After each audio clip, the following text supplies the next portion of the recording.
There is a lot to love about Team Fortress 2, and I mean a lot, but today I want to bring your attention to one element in particular, and that's movement. I don't care what it is, rocket jumping, sticky jumping, trimping, explosion surfing or edge bugging, TF2 and the Source engine have gone this whole thing down to a T, because in my eyes, the more movement, the more gooder the game. So when you throw a class at me whose whole shtick is that they run quick, jump a ton, two-shot someone and get the hell out, you might have piqued my interest a little. And assuming there are no sentries and there is some terrain to jump around on, the sky's the limit with the Scout and his gameplay possibilities. But what if we could take it even further? What if there is a way we could open Scout's third eye and let him ascend through our very plane of being? What if we could make him move even more? Well, you the viewer at home, I present to you the Winger, aka Scout's most underrated weapon. Now if I had to boil down the Winger into one sentence, it would probably go along the lines of more Jumpy and less Shooty, which I know you're probably thinking sounds kinda redundant on the class who can already double jump, but trust me, it is a super useful tool for the Scout to have. Now to be more specific, while the Winger is active, it grants the Scout an additional 25% jump height, which opens up a ton more movement opportunities for the Scout. I found that after playing the game for 7 years and spending thousands of hours on these maps is that they just kind of become static and rigid in how you approach them. You know what spots are optimal, what ones suck, where to hold, where to position a sniper, where to put your sentry, and it can get pretty stale after a while. But the Winger offers this whole new lens to look at the game through by rekindling this sense of like childhood discovery as to where you can and can't go around the maps you've sunk so much time into. Like, have you ever played on Koth Viaduct and thought to yourself, I wonder if I can get up there? Well, the answer is that with the Winger, yeah, you can, and spots like these exist on pretty much every map in the game if you look hard enough. I sort of like to group these Winger jumps into two main categories: new jumps and efficient jumps. Now, new jumps, as the name suggests, refers to spots you literally had no hope of getting to before you had the Winger equipped, as the distance was just too high to make. I primarily looked for these spots on King of the Hill and 5CP maps, that is generally where Scout tends to perform best due to the more dynamic gameplay and less level 3s, but there were also some pretty neat spots on payload maps that I also found.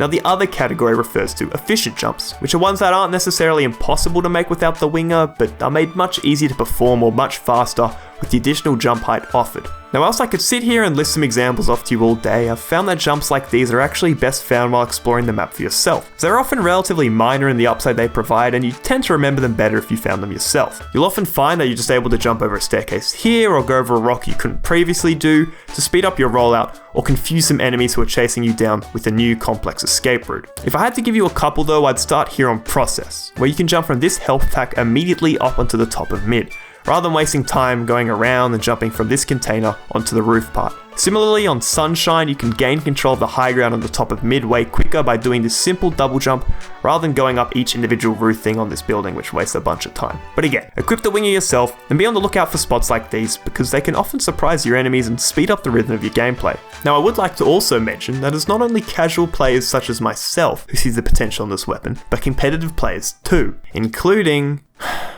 resident Div 2 Chungus Hiff, who plays Scout at a decently high level in the Australian scene. I would like to clarify that Hiff insisted on that being his title, and also wanted me to show you some of his logs where he outdamaged almost everyone on the server as Scout, so it's safe to assume we are dealing with a pretty high level gamer here. Anyway, from a competitive standpoint, Hiff recommends taking the Winger on 5CP maps like Granary, Badlands, Gully Wash, and Metalworks for the additional mobility it provides, which lets you reach some very useful positions on the high ground to deny jumping soldiers, and also increases the speed of your rollout more generally. If we had to look at one in particular, I'd go with CP Granary, where the Winger is essentially a must-run according to Hiff. You can speed up the time of your rollout by avoiding this weird little hose thing that you'd usually have to get on top of, by instead just jumping straight onto the rafters in 2 jumps. Alternatively, if you come from the flank, the Winger allows you to jump up on the crates on mid to get the high ground from a different position than you would usually, which can surprise your enemies. Anyway, I know this section was short, but big thanks to Hiff for his competitive insight into the weapon, and make sure to check out his channel where he posts videos of his montages with his fucking unturned looking ass graphic settings. Like, look at this shit. It's like one solid color for a wall. That's not a wall. Where's the textures? No colors. The wall, the textures. But alright, that's enough competitive shenanigans for one day, because we gotta address the other half of the weapon. You know,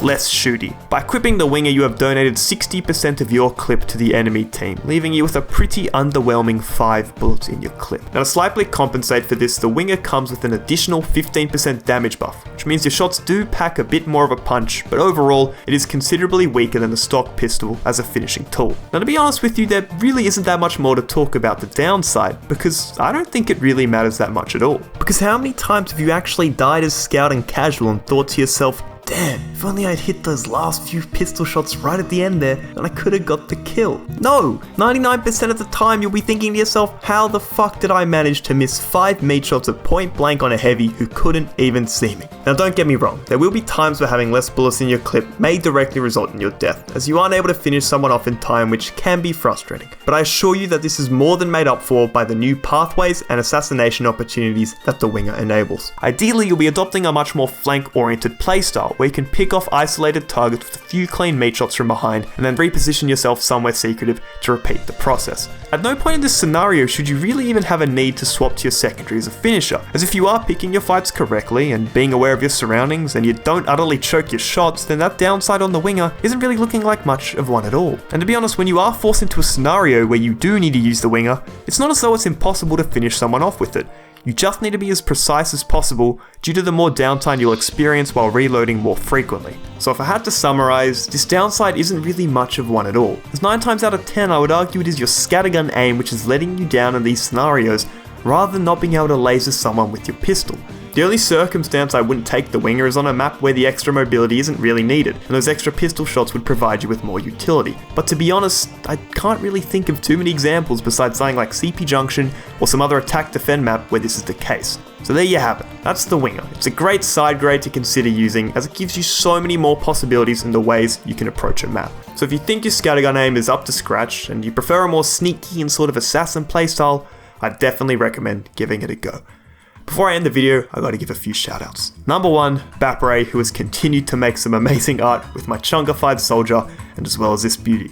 Next up is Category, who donated a month's worth of nitro, which is very swag, and also a big thanks to Fletchy, who donated some cool stuff as well. This is by no means something you have to do, so getting donations like this is sick, and a big thanks again. Other than that, the growth has been insane, you know it, I know it, it's crazy. I think I'm at 8,000 while writing the script, so we'll see where we get before I upload. Anyway, join the Discord if you haven't, and hopefully, I'll see you very soon.